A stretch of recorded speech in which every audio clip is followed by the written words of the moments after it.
മലയാള സിനിമയിൽ പലതരം കോമ്പിനേഷൻസ് ഉണ്ടായിട്ടുണ്ട്. നായികന്മാർ, അതായത് പ്രേം നസീർ ഷീല, പ്രേം നസീർ ജയഭാരതി, പിന്നെ പിൽക്കാലത്ത് മോഹൻലാൽ ശോഭന, മമ്മൂക്ക ശോഭന, ദിലീപ് കാവ്യ മാധവൻ, ദിലീപ് മഞ്ജു വാര്യർ, അങ്ങനെ ജനങ്ങൾക്ക് പ്രിയപ്പെട്ട താര ജോഡികൾ ഒരുപാട് പേരുണ്ടായിരുന്നു. പക്ഷെ ഒരു 90കളിൽ പുതിയൊരു താര ജോഡി ഉദയം ചെയ്തു. അത് സുബ്ബലക്ഷ്മി അമ്മയും പിന്നെ ഉണ്ണികൃഷ്ണൻ നമ്പൂതിരിയായിരുന്നു. മുത്തശ്ശനും മുത്തശ്ശിയും ഒരുപാട് സിനിമകളിൽ മുത്തശ്ശനും മുത്തശ്ശിയുമായി ജോഡികളായിട്ട് അവർ അഭിനയിച്ചിട്ടുണ്ട്.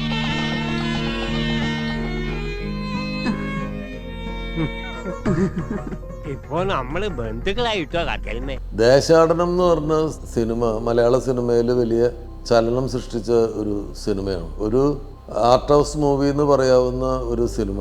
വിജയരാഘവനും ഒരു 12 വയസ്സുള്ള ഒരു പയ്യനും പ്രധാന വേഷങ്ങളിൽ വന്ന ഒരു സിനിമ.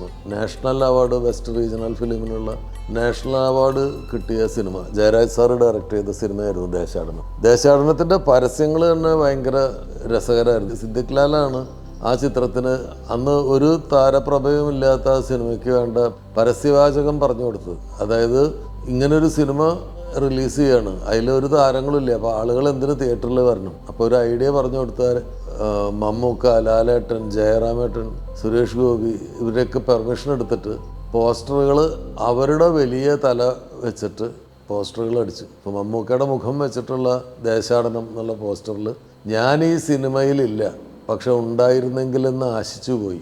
അതൊരു ബ്രില്യൻ്റ് ആയിട്ടുള്ള പരസ്യമായിരുന്നു. അങ്ങനെ മോഹൻലാലിൻ്റെ മുഖം, ജയറാമേട്ടൻ്റെ മുഖം, സുരേഷ് ഏട്ടൻ്റെ മുഖം, മമ്മൂക്കയുടെ മുഖമൊക്കെ വെച്ചിട്ട് പോസ്റ്ററുകൾ ഇറക്കി ഈ ക്യാപ്ഷൻ എല്ലാത്തിലും വെച്ച് ഭയങ്കര ചർച്ചാ വിഷയമായി. അങ്ങനെ സിനിമ വലിയ സാമ്പത്തിക വിജയവും നേടി. ഒരു ആർട്ട് ഹൗസ് മൂവി, ഒരു സീരിയസ് ആയിട്ടുള്ള ഒരു കൊച്ചു സിനിമ വൻ വിജയം, 100 ദിവസം ഓടുന്ന സിനിമയായിട്ട് മാറി. ആ സിനിമ കൊണ്ട് ഏറ്റവും ഗുണമുണ്ടായ ഒരാൾ, ഓഫ് കോഴ്സ് അതിൻ്റെ നിർമ്മാതാക്കൾക്ക് ഗുണമുണ്ടായി, അതിൻ്റെ സംവിധായകന് ഗുണമുണ്ടായി. പിന്നെ ഏറ്റവും ഗുണമുണ്ടായത് ഉണ്ണികൃഷ്ണൻ നമ്പൂതിരി എന്ന് പറയുന്ന പുതുമുഖ നടനാണ്. അന്ന് 78 80 വയസ്സ് പ്രായമുള്ള ഉണ്ണികൃഷ്ണൻ നമ്പൂതിരിയുടെ വളരെയധികം കയ്യടി നേടിയ കഥാപാത്രമായിരുന്നു ആ സിനിമയിൽ. മുത്തശ്ശൻ, അതിൽ നായകനായ കുട്ടിയുടെ മുത്തശ്ശൻ. അച്ഛനായിട്ട് വിജയരാഘവൻ്റെ അച്ഛനായിട്ട് ഉണ്ണികൃഷ്ണൻ നമ്പൂതിരി. ഉണ്ണികൃഷ്ണൻ നമ്പൂതിരിക്ക് സിനിമയായിട്ട് മറ്റൊരു ബന്ധമുണ്ട്. അദ്ദേഹത്തിൻ്റെ മൂത്ത മകളുടെ ഭർത്താവ് കൈതപ്രം ദാമോദരൻ നമ്പൂതിരി മലയാളത്തിലെ ഏറ്റവും പ്രിയങ്കരനായ, ഏറ്റവും പ്രസിദ്ധനായ ഗാനരചയിതാവാണ്. അങ്ങനെ ഒരു പശ്ചാത്തലത്തിലാണ് ഇദ്ദേഹത്തെ ജയരാജ് സാർ പരിചയപ്പെടുന്നതും അദ്ദേഹത്തിൻ്റെ സിനിമയിലേക്ക് ക്ഷണിക്കും. പിന്നീട് മലയാള സിനിമയിലെ എല്ലാ അപ്പൂപ്പൻ കഥാപാത്രങ്ങളും അദ്ദേഹമായിരുന്നു. അദ്ദേഹം കല്യാണരാമൻ എന്ന് പറയുന്ന സിനിമയിൽ അദ്ദേഹത്തിൻ്റെ ക്യാരക്ടർ ഭയങ്കര ചിരിയുണ്ടാക്കിയ ഒരു സിനിമയായിരുന്നു, ദിലീപിൻ്റെ മുത്തശ്ശനായിട്ട്.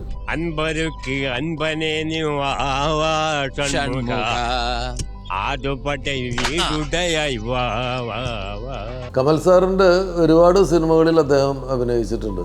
കൈക്കൊടുന്ന നിലാവ്, രാപ്പകൽ, മധുര നൊമ്പരക്കാറ്റ് തുടങ്ങി കുറേയേറെ സിനിമകളിൽ അദ്ദേഹം അഭിനയിച്ചിട്ടുണ്ട്. ഈ കോമ്പിനേഷൻ ആദ്യമായിട്ട് ഭയങ്കര ക്ലിക്കാവുന്നത് എനിക്ക് തോന്നണം കൈക്കൊടുന്ന നിലാവിൽ സുബ്ബലക്ഷ്മി ചേച്ചിയും ഉണ്ണികൃഷ്ണൻ നമ്പൂതിരി ഭാര്യ ഭർത്താക്കന്മാരായിട്ട് മുത്തശ്ശനും മുത്തശ്ശിയായിട്ട് അഭിനയിച്ചു. പക്ഷെ ആ ജോഡികൾ ഭയങ്കരമായിട്ട് ക്ലിക്കാവുന്നത് കല്യാണരാമൻ എന്ന് പറയുന്ന സിനിമയിലാണ്. അവരുടെ റൊമാൻസും കാര്യങ്ങളൊക്കെ ഭയങ്കര ചിരിയുണ്ടാക്കിയ ഇതാണ്. കുട്ടിയുടെ പേരെന്താ?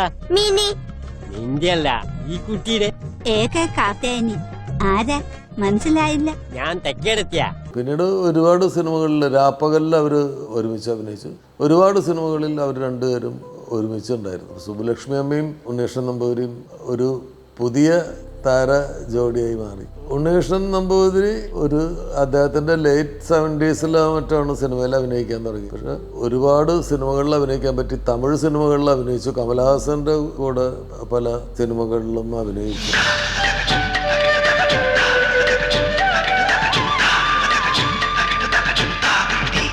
ഭംഗിയുള്ള കണ്ണുകളൊക്കെയുള്ള സുന്ദരനായിരുന്ന ഒരു യൗവനം ഉണ്ടായിരുന്നു എന്ന് ഓർമ്മപ്പെടുത്തുന്ന, വളരെ മെലിഞ്ഞ് ആരോഗ്യമുള്ള ശരീരമുള്ള ഉണ്ണികൃഷ്ണൻ നമ്പൂതിരി അദ്ദേഹത്തിൻ്റെ 98-ാം വയസ്സിലാണ് അദ്ദേഹം അന്തരിക്കുന്നത്. 1923 ജനനം. മരണം 2021. 100 തികയാൻ 2 വർഷം ബാക്കിയുള്ളപ്പോഴാണ് അദ്ദേഹം ന്യൂമോണിയ ബാധിച്ച് പയ്യന്നൂരും കണ്ണൂരും ഒക്കെ ഹോസ്പിറ്റലിൽ കുറച്ചു കാലം കിടന്നു. അങ്ങനെ അദ്ദേഹം വിടവാങ്ങി. കലാരംഗത്തേക്ക് വരാനൊരു പ്രായമൊന്നുമില്ല എന്നുള്ളതിൻ്റെ ഏറ്റവും വലിയ തെളിവായിരുന്നു ഉണ്ണീഷൻ നമ്പൂതിരി. അദ്ദേഹം 70കളുടെ അവസാനത്തിൽ സിനിമയിൽ വന്നിട്ട് 10-15 വർഷം സിനിമയിൽ സജീവമായിട്ട് നിന്ന് ഇടയ്ക്കിടയ്ക്ക് സിനിമകളുണ്ടായിരുന്നു. തമിഴ്, മലയാളം, തെലുങ്ക് സിനിമകളിലൊക്കെ അദ്ദേഹം അഭിനയിച്ചു. സുബ്ബലക്ഷ്മിയും ചേച്ചിയും അങ്ങനെ തന്നെയായിരുന്നു. അവരും 88 വയസ്സിലോ മറ്റാണ്.